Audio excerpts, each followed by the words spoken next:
Türkiyənin Milli Müdafiə naziri Yaşar Gülər Gürcüstanda qəzaya uğramış C-130 tipli təyyarənin qara qutusunun araşdırılmasının davam etdiyini bildirib. APA'nın Türkiyə bürosunun xəbərinə görə nazir qeyd edib ki, qara qutu Türk Aviasiya və Kosmik Sənaye şirkətinin mütəxəssisləri tərəfindən ətraflı şəkildə tədqiq olunur. Araşdırmaların nəticələri tamamlandıqdan sonra ictimaiyyətə məlumat veriləcək. Biz C-130 təyyarələrindən 1964-cü ildən etibarən istifadə etməyə başlamışıq. Həmin vaxtdan bugünə qədər belə bir qəza baş verməmişdi. C-130 təyyarələri bugün də dünyada ən etibarlı təyyarələrdən biri hesab olunur və hazırda 70 ölkə tərəfindən istifadə edilir.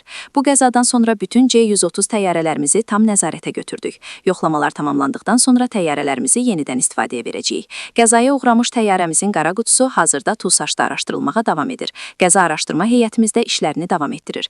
Təyyarəmizin qəzaya uğrama səbəbi ilə bağlı nəticə nə olursa olsun, bunu şəffaf şəkildə ictimaiyyətə açıqlayacağıq, nazir qeyd edib.